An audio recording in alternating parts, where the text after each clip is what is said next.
usah ribut, bukan koela ulama Nusantara itu. Ulama LGBT bukan, itu yang tafsirnya goblok aja itu orang. Itu makanya kalau nanya Islam Nusantara tanya ke NU. Jangan nanyanya ke Habib Rizik, salah paham sampai.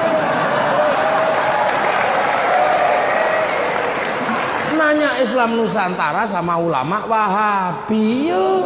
Ulama Wahabi itu sama si Abdul Qadir aja nggak paham. Mereka mengatakan si Abdul Qadir musyrik. Firanda Andirja usia berapa sih berani memusyrikan Sayyid Muhammad Alwi Al-Maliki? Ada namanya Subhan Bawazir mengatakan kepada kita semua bahwa Imam Ghazali tidak paham Quran, tidak paham sunnah. Makanya nggak usah heran mereka ini nggak paham apa-apa. Makanya kalau ada orang solawatan juga nggak ngerti. Dia ngerti solawat tapi tidak ngerti solawatan. Dia ngerti tahlil nggak ngerti tahlilan. Dibikul tahlilan nggak ada dalilnya. Nah, tahlilan kan dalilnya bahasa Jawa. Orang Indonesia kalau pakai apa-apa akhirannya an. Tahlil kalau belum dipakai, kalau dipakai tahlilan. Yasin kalau belum dipakai, kalau dipakai yasinan. Solawat kalau belum dipakai, kalau dipakai solawatan. Sama seperti celana kalau dipakai. Nah kalau udah dipakai celana, katok nih rung dinggo nih dinggo katok. Ana wong duwe tahlil ra gelem tahlilan, padha karo duwe katok ra gelem katok. Ini gitu aja kok susah.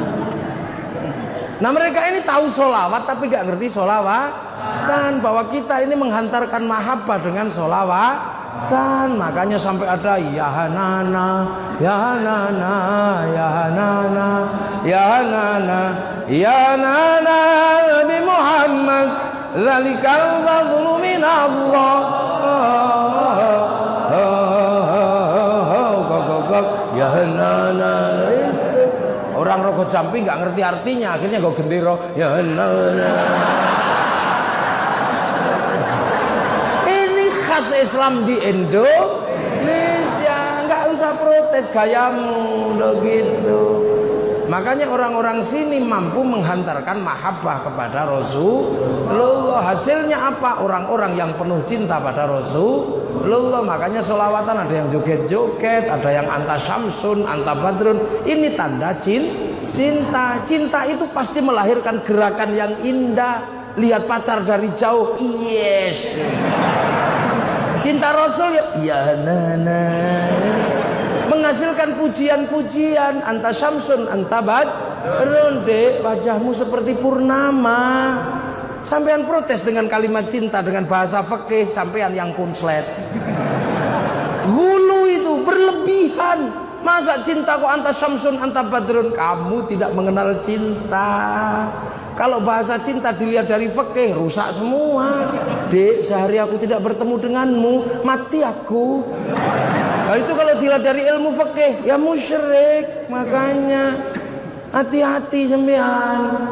Lu itu sekarang orang lihat itu musyrik, itu berlebihan. Anta syamsun, anta badrun, ya Rabbi bil Mustafa.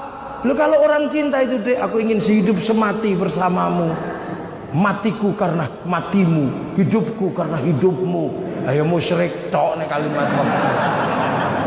Nah itu makanya jangankan bahasa mahabbah dengan bahasa fikih, Quran dengan Quran kalau tidak dikasih ilmu orang bisa konslet. Siji khalaqas samawati wal arda fi sittati ayyamin, yang satu idza arada syai'an ayyaqula lahu kun fayakun. Sing siji innallaha ala kulli syai'in qadir, yang satu innallaha la yughayyiru ma biqaumin hatta yughayyiru ma bi anfusihim. Quran dengan fikih iso konslet kalau enggak dikasih ilmu. Di dalam Al-Quran tegas la talbisul haqqa bil batil, tapi Imam Syafi'i dengan tegas mengatakan dalam qawaidul usulnya darul mafasid muqaddamun ala jalbil masalih, ad-daruratu tubihul mahdhurat, al-masyaqqatu tajlibut taysir. Apa kita enggak lihat di dalam Quran innani anallah la ilaha illa ana fa'budni wa ma khalaqtul jinna wal insa illa liya'budun. Tapi kenapa Ibnu Athaillah Asyakandari nulis hikam pada bab pertamanya min alamatil i'timadi alal amal nuqsanur raja'i 'inda wujudiz zalal. Ora tambahmu konslet sampean. Makanya sekarang banyak orang membicarakan sholawat dengan bahasa menggunakan ilmu fikih, enggak nyambung, malah sampean yang konslet. Bahasa cinta itu bahasa yang enggak bisa dibahas. Ingin ku mati bila tak ingat dosa. ingin rasanya aku pulang ke rahim ibu. Itu sampean bakas ya ribut, masa kepalamu segede itu mau kembali ke rahim ibu? Loh itu bahasa cintanya Robiah Al-Adawiyah kepada Allah. Sampean berani melakukannya, enggak akan denger aja miris kita. Ya Allah, kalau ada nikmat buatku di dunia, aku tidak butuh sama sekali. Serahkan pada musuh-musuhmu. Kalau ada nikmat buatku di akhirat nanti, aku juga gak membutuhkannya. Serahkan kepada kekasih-kekasihmu. Kalau ibadahku karena aku pengen surga, tutup surga itu dariku. Kalau ibadahku karena takut neraka, buka neraka, bakar aku di dalamnya. Tapi kalau ibadahku ya Allah karena aku rindu kepadamu, jangan sekali-sekali kau palingkan wajahmu dariku. Wani sampean. Enggak berani, ini bahasa cinta. Makanya Rhoma Irama ketika kehilangan kekasihnya punya bahasa cinta yang nggak bisa dibahas. Apa bahasa cintanya Rhoma Irama? Ku tahu rumus dunia, musyrik itu. Masa kamu tahu rumusnya dunia? Oh ya Allah aja. Seorang perempuan ditinggal kekasihnya karena saking cintanya, tidak tanya yang lain tapi langsung tanya kepada Allah, pacarnya ada di mana? Seandainya aku bertemu Tuhan, akan kutanyakan tentang dirimu. Coba. Makanya kalau sudah berbicara cinta, yang paling mampu menggambarkan adalah Ibnu Katsir dalam kitabnya Qissatul Anbiya, menjelaskan tentang burung pipit atau manuk emprit. Kalau orang Madura bilang manuk kedi. Burung emprit itu jatuh cinta, merayu kekasihnya di samping singgasana Nabi Sulaiman. Dia lupa Nabi Sulaiman ini tahu bahasa burung. Di emprit, apa mas emprit? I love you, pret. Emprit laki-laki langsung naik pitam dan mengatakan, "Dek emprit, aku cinta padamu. Jangan kau sepelekan cintaku padamu. Kalau aku harus membuktikan cintaku padamu dengan meruntuhkan kerajaan Sulaiman ini, akan aku runtuhkan. Kan ku porak-porandakan kerajaan Sulaiman ini. Kan ku rebut mahkotanya, ku persembahkan padamu sebagai tanda cintaku padamu." Malu emprit sing segini gitu. Nabi Sulaiman yang mendengar betapa heroiknya kisah cintanya burung emprit cuman mengatakan satu kalimat, "Walaprit lambemu." Burung emprit itu dengan pedenya mengatakan sambil senyum, "Ya Sulaiman, jangan begitulah.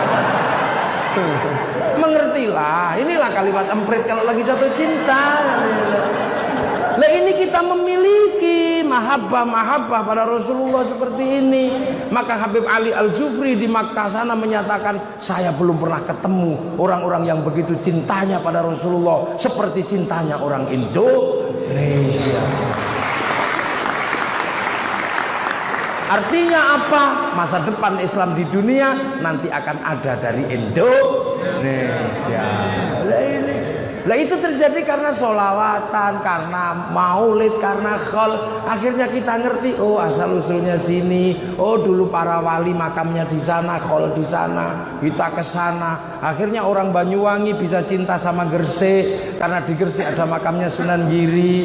Bisa mencintai Tuban karena di sana ada sepupunya namanya Sunan Bonang. Bisa mencintai Demak karena di sana ada makamnya Sunan Kalijogo. Akhirnya orang-orang seperti ini akan tumbuh cinta di mana jasad-jasad para gurunya bersemayam. Artinya apa? Secara otomatis dia akan cinta dengan tanah di mana gurunya bersemayam. Inilah landasan dasar cinta tanah air atau hubbul waqan minal iman. Maka gak ada santri kok jadi teroris, gak ada. Suruh ngebom Surabaya, gak enak sama makamnya Sunan Ampel. Setiap hari ketemu kayak begini rukun. Ada apa-apa ngumpul, ada apa-apa ngumpul. Yang kurang satu makanannya. Ya, nah itu nanti. Ya ini amma ba'du. Ya ini baru muqaddimah saya. Nanti kapan-kapan tak jelasin lagi lebih panjang tentang maulid dan kelanjutannya.